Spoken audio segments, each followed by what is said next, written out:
আজকে যারা এই দেশের গণতান্ত্রিক আন্দোলনগুলোতে যারা আজকে শহীদ হয়েছে, হাজার হাজার শহীদ হয়েছে, হয়তো বা বিপ্লব হয়েছে মাঝে মাঝে, কিন্তু শহীদ হয়েছে মানে লাগাতার। সব কিছুর বিনিময়ে আমরা যেই বাংলাদেশ চেয়েছিলাম সেই বাংলাদেশ হয়তোবা আমরা পাইনি। তখন যদি 1200 টাকায় গ্যাস কিনেছে আর এখন যদি 1700-2000 টাকায় কিনতে হচ্ছে, তো ডাইরেক্টলি তো এটা কিছু bad কিছু impact কিছু তো কিছু হচ্ছে। হ্যাঁ, কিছু কিছু জায়গা আছে যে এই জায়গাগুলো না। আমরা আমাদের আমাদের আমি বলি আপনাকে একটু। হয় না, একটা মানুষ জব ছাড়ে বা কোম্পানি ছাড়ে, কেন ছাড়ে? নিজের ভেতরে অনেক তার চাওয়া ছিল ওই কোম্পানি থেকে, কিন্তু যখন পায় না তখন সে কিন্তু অন্য একটা কোম্পানি, কর্পোরেট কোম্পানিতে জয়েন করে। আর তখন যদি সেখানে যদি ওই এক্সপেকটেশন ফিল না হয়, তখন কিন্তু তার মনের ভিতরে একটা একটা প্রশ্ন থেকে যায় যে আমার পুরনো কোম্পানি ভালো ছিল। দ্বার প্রান্তে যাওয়ার যে একটা প্রচেষ্টা, সেটা এই সরকার করছে এবং আমরা সহযোগিতা যদি করি, সবাই মিলে যদি আমরা সহযোগিতা করি, আমাদের বিরোধী দল যদি সহযোগিতা করে, তাহলে যে 5 বছরের যে ম্যান্ডেট, সেই ম্যান্ডেট অনুযায়ী তারা এই দেশটাকে একটা জায়গায় নিয়ে যেতে পারবে, এটা আমার বিশ্বাস।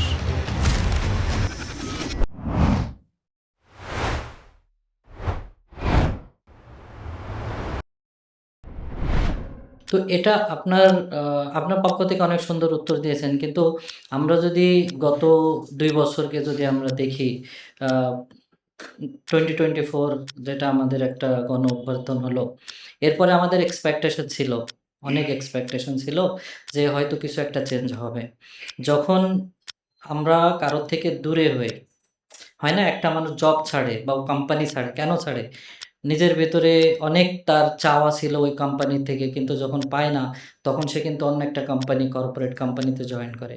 আর তখন যদি সেখানেও যদি ওই এক্সপেকটেশন ফিল না হয়, তখন কিন্তু তার মনের ভিতরে একটা একটা প্রশ্ন থেকে যায় যে আমার পুরনো কোম্পানি ভালো ছিল। আমি পেয়ে গেছি আপনার আপনার আপনার কথা থেকে, আমি আপনার যে জানার যে আগ্রহটা, এটা আমি বুঝে গেছি। দেখেন, রাজনীতি যে ব্যাপারটা, এটা অনেকটা আমি মনে করি যে যে আদর্শে বিশ্বাসী, হ্যাঁ, সেখানে তার মানে আবেগ আবেগ মিশিয়ে সে ওই দলের সাথে সম্পৃক্ত থাকে, কাজ করে। হ্যাঁ, আপনি যখন মানে এডিকশন, আমি সোজা কথা, সেটা হলো এডিক্টেড হয়ে যায়। না, মানে রাজনীতি যখন অ্যাডিকশনে রূপ নেয় তখন হচ্ছে ক্ষতিকর। কেননা রাজনীতি হতে হবে ডেভেলপমেন্ট, যে ডেভেলপ করবে তার প্রতি আমাদেরকে সাপোর্ট আমি করার সেই প্রয়োজন। আমি সেই লাইনেই যখন যাচ্ছি, ফ্যান হয়ে যাব, আমি সেই লাইনে যাচ্ছি, আমি সেই লাইনে তখন তো আমি সে যতই খারাপ করুক, আমি কিন্তু বলবো যে তিনি ভালো। জি, আমি অন্ধ হয়ে যাব। আমি অল্পতেই বুঝাতে চাচ্ছি আপনাকে, ও সহজেই বুঝে যাবেন। তো আদর্শের সাথে যখন আপনার আবেগ মিশে যায়, তখন আপনি এডিক্টেড হয়ে যাচ্ছেন। যে যা আছে মানে সত্যি হলে সত্যি, মিথ্যে হলে মিথ্যা, দলকানা, যেটাকে বলে দলকানা। তার মানে আমি একটা দলকে বিশ্বাস করি, দল যা করবে তাই আমার আদর্শ। হ্যাঁ, আবেগায়িত হয়ে যাওয়া, এটাই আমাদের ট্রেন্ড। আমাদের রাজনীতির যে চলমান যে রাজনীতিটা, এটা এইভাবেই উঠে এসেছে। আমাদের যে দলগুলো আছে, সরকারি দল, বিরোধী দল, হোয়াটএভার, যতগুলো দল আছে যার যার আদর্শ নিয়ে কাজ করছে। আর অভ্যুত্থানের ব্যাপার যেটা, এই জায়গাটাও অনেকটা আমি মনে করি আবেগের একটা ব্যাপার আছে। যদি আবেগই না থাকে, তাহলে আমরা 30 লক্ষ, যেটা আমরা শুনে এসেছি, ইতিহাস থেকে জেনে এসেছি, 30 লক্ষ মুক্তিযোদ্ধার যে শহীদ, মুক্তিযুদ্ধে যারা অংশগ্রহণ করেছিল, যারা শহীদ হয়েছে, 30 লক্ষ কিংবা এরকম 2 লক্ষ মা বোন ইজ্জত দিয়ে দেশ স্বাধীন হয়েছিল। এই যে লক্ষ লক্ষ মানুষ দেশের জন্য ঝাঁপিয়ে পড়ছে, জীবনের মায়া ত্যাগ করে, এটা তো একটা আবেগের ব্যাপার না? দেশপ্রেমটা হলো একটা, হ্যাঁ, দেশপ্রেমটা তাই একটা আবেগের ব্যাপার। 24-এর অভ্যুত্থান, সেটাও একটা আবেগ এবং চরম আবেগ। এবং কারা সেই আবেগের সাথে কারা জড়িয়েছিল, একদম স্কুল কলেজের স্টুডেন্ট, ইয়াং জেনারেশন। ইয়াং জেনারেশনের সাথে আস্তে আস্তে করে কারা মিশলো, সেই পলিটিক্যাল তো আছে, পলিটিক্যাল তো আছে, পলিটিক্স ছাড়া আপনি কোনো কিছুতে আপনার কোনো পরিত্রাণ নাই, পলিটিক্স কোনো না কোনো ভাবে আছেই, থাকবেই। স্কুল কলেজের তরুণ তরুণী যুবক যুবতীর সাথে মিশলো একদম একদম একদম খেটে খাওয়া কিছু মানুষ। আমরা দেখেছি রিক্সাওয়ালা শহীদ হয়েছে, কাঠমিস্ত্রি শহীদ হয়েছে, এরকম নানান প্রফেশনের লোকজন শহীদ হয়েছে। তারপর এই স্কুল কলেজের ছাত্রছাত্রীদের সাথে মা বাবারা জড়ায় গেছে, আত্মীয় স্বজন জড়ায় গেছে। তাদের কিছু কিছু কথা ছিল, আমার ভাইকে মারলো কেন, আমার ভাইকে অপমান করলো কেন, দ্রোহযাত্রা, নানান রকমের কর্মসূচি তখন ছিল। তো এই যে অপমান কিংবা এই যে অত্যাচার অন্যায় কিংবা যে ব্যাপারগুলো লম্বা সময় ধরে আমাদের দেশে রাজনীতিতে মানে কি বলে বসেছিল, চেপে ধরে বসেছিল, সেই অবস্থান থেকে সেই অচলায়তন ভাঙার জন্য যে কিছু মানুষের চেষ্টা, সেটা এক পর্যায়ে গিয়ে ভাঙলো এবং সেটার পরিবর্তন হলো। কিন্তু সবচেয়ে বড় বিষয় হলো 24-এর পরবর্তী সময় আমরা কিংবা এই যে যারা শহীদ হয়েছে, যারা মুক্ত চিন্তার মানুষজন যারা ছিল, যারা ইন্টেলেকচুয়াল পার্সোনালিটি, যারা দেশের জন্য চিন্তা করে, যারা দেশপ্রেমিক নাগরিক, যারা সমাজ নিয়ে চিন্তা করে, সমাজ চিন্তক, যারা যারা ভালো মানুষ, সমাজের চোখে আদর্শবান মানুষ, সেই মানুষগুলো 24-এর পর রাজনীতিটাকে কিভাবে পেয়েছে, তাদের তাদের স্যাটিসফ্যাকশনের যে ব্যাপারগুলো সেগুলো কতটা পূরণ হয়েছে। আপনি যেটা বললেন যে আমি আগে জব করতাম একটা কোম্পানিতে, আমি ভালো কিছুর জন্য আরেকটা কর্পোরেট কোম্পানিতে আমি জবের জন্য গেছি, এখানে আমার বেতন বেশি, আমার সুবিধা সুযোগ সুবিধা, হ্যাঁ, এগুলো আমার বেশি পাওয়ার জন্যই তো আমি গেছি। তার মানে আপনি বুঝাতে চাচ্ছেন যে 24-এর অভ্যুত্থান ছিল যে আগের পরিস্থিতি থেকে পরবর্তী পরিস্থিতির জন্য আমাদের বাংলাদেশের জন্য সেটা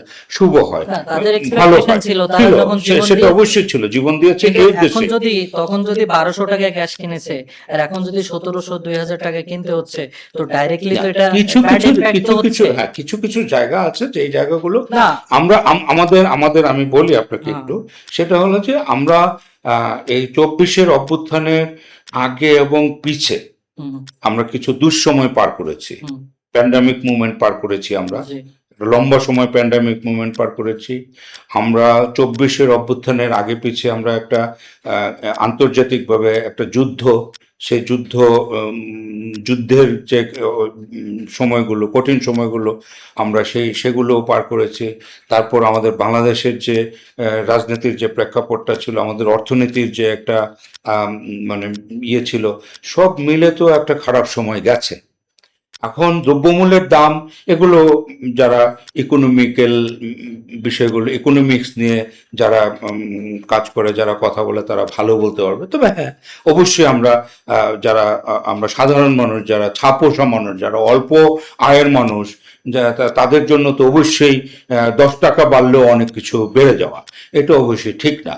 তবে এই সরকার কিংবা মাঝখানের যে অন্তর্বর্তীকালীন সরকার, তারাও চেষ্টা করেছে যে যতটা সহনশীলতার মধ্যে রাখা যায়, হ্যাঁ, যে দ্রব্যমূল্যের দামগুলো কিংবা আইন শৃঙ্খলার যে ব্যাপারগুলো, এগুলো মানুষের নিরাপত্তার যে ব্যাপারগুলো আছে, মানুষের যে আয় রুটি রোজগারের যে ব্যাপারগুলো আছে, এগুলো নিয়ে তারাও চেষ্টা করেছে, যে না করে নাই যে সেটা না, এই সরকারও করছে, এই সরকারও চেষ্টা করছে। কিন্তু সময় বলে একটা কথা আছে না, কিছু সময় মানুষের খুব ভালো যায়, আবার কিছু সময় মানুষের খারাপ যায়। এটা সাধারণ মানুষ, গ্রামের সাধারণ মানুষও জানে যে আসলে আমরা এই মাঝখানের সময়গুলো আমাদের খুব খারাপ গেছে। তবে আমি যেটা আশাবাদী, আমি মনে করি যে সবাই মিলে যদি সেই মুক্তিযুদ্ধের চেতনাকে ধারণ করে, লালন করে থাকে, আজকে 24-এর চেতনাকে যদি লালন করে থাকে, আজকে যারা এই দেশের গণতান্ত্রিক আন্দোলনগুলোতে যারা আজকে শহীদ হয়েছে, হাজার হাজার শহীদ হয়েছে, হয়তো বিপ্লব হয়েছে মাঝে মাঝে, কিন্তু শহীদ হয়েছে মানে লাগাতার প্রতি বছর বছর শহীদ হয়েছে, কেউ মিছিল করতে গিয়ে শহীদ হয়েছে, কেউ প্রতিপক্ষের আঘাতে শহীদ হয়েছে, অনেক অসংখ্য রাজনৈতিক নেতা কর্মী শহীদ হয়েছে, গুম হয়েছে, নানান রকমের অত্যাচারিত হয়েছে, জেল জুলুম খেটেছে।